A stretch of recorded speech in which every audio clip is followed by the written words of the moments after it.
পাকিস্তান বধছে সেবার অস্ট্রেলিয়ার বিপক্ষে ঘরের মাঠে লড়াই নামবে বাংলাদেশ। প্রথমবারের মতো অজিদের বিপক্ষে ওয়ানডে সিরিজ হারানোর জন্য শক্তিশালী ব্যাটিং অর্ডার সাজাচ্ছে টিম টাইগার্স। তানজিদ তামিম, লিটন দাসদের সাথে আলোচনায় আছেন সাব্বির রহমান। সাথে দেখা যেতে পারে বেশ কিছু চমক। আগের দল থেকেও বাদ পড়তে পারেন কয়েকজন। সব মিলিয়ে অস্ট্রেলিয়ার বিপক্ষে স্কোয়াডে কারা থাকতে পারেন ব্যাটার হিসেবে, সেটাই জানবো রিপোর্টে। দুঃসময়কে পাশে কাটিয়ে ধীরে ধীরে নিজেদের চেনা ছন্দে ফিরতে শুরু করেছে বাংলাদেশ ক্রিকেট দল। ঘরের মাঠে চলতি বছর এখন অবধি কোনো সিরিজ হারার রেকর্ড নেই তাদের নামের সাথে। সেই রেকর্ড অক্ষত রাখার মিশনে এবার শক্তিশালী অস্ট্রেলিয়ার বিপক্ষে মাঠে নামছে লাল সবুজ প্রতিনিধিরা। দীর্ঘদিন পর অজিদের সাথে নিজেদের প্রিয় ফরম্যাট ওয়ানডে ক্রিকেটে নামছে বাংলাদেশ, যার জন্য এখন থেকেই পূর্ণ প্রস্তুতি শুরু করে দিয়েছেন কোচ ফিল সিমন্স। বিশেষ করে ব্যাটিং অর্ডারে বড় চমক নিয়ে শক্তিশালী একাদশ সাজাবে নির্বাচকরা, যেখানে আলোচনায় আছেন এক সময়ের hard hitter batsman Sabbir Rahman. এই সিরিজে বাংলাদেশের টপ অর্ডারের সবচেয়ে বড় ভরসার নাম তানজিদ তামিম।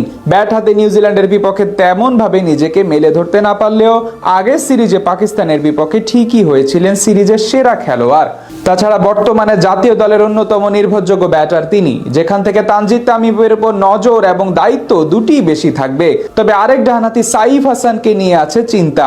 দীর্ঘদিন ধরেই ব্যাট হাতে নিজের নামের প্রতি সুবিচার করতে পারছেন না এই ক্রিকেটার। নিউজিল্যান্ডের বিপক্ষে প্রথম ম্যাচে অর্ধশতক করলেও শেষের দুটিতে ছিলেন পুরোপুরি ব্যর্থ, যেখান থেকে সাইফের বদলে পারভেজ হোসেন ইমনকে স্কোয়াডে ফেরালে অবাক হবে না কেউ। তাদের সাথে আরো একবার স্কোয়াডে থাকতে পারেন বামহাতি সৌম্য সরকার। নিউজিল্যান্ডের বিপক্ষে শেষ ম্যাচে তেমন ভাবে পারফরমেন্স করতে না পারলেও এই সিরিজে মূল ওপেনার ভূমিকায় দেখা যেতে পারে সৌম্যকে। ৩ নম্বর পজিশনের জন্য স্বাভাবিকভাবে থাকবেন নাজমুল হোসেন শান্ত। দুর্দান্ত ছন্দে থাকা এই ব্যাটার চলমান বছর এখন অব্দি 6 ওয়ানডে ম্যাচে প্রায় 42 গড়ে 209 রান করেছেন, একটি করে 50 এবং সেঞ্চুরির সাহায্যে। মিডল অর্ডারের আস্থার নাম লিটন কুমার দাস এবং তাওহিদ হৃদয়। ব্যাট হাতে এই দুজনও আছেন নিজেদের চেনা ছন্দে। লিটন পাকিস্তানের বিপক্ষে টেস্টে অসাধারণ সময় কাটিয়েছেন, অন্যদিকে তাওহিদ হৃদয়ের এই বছর ওডিআই ফরম্যাটে ব্যাটিং গড় প্রায় 100 ছুঁই। তাছাড়া নিজের ক্যারিয়ারে অস্ট্রেলিয়ার বিপক্ষে একটি মাত্র ম্যাচে করেছেন 74 রান। দলের মিডল অর্ডারে তাদের সাথে আলোচনায় আছেন চলমান ডিপিএল এ এখন পর্যন্ত দারুণ পারফরমেন্স করা সাব্বির রহমান।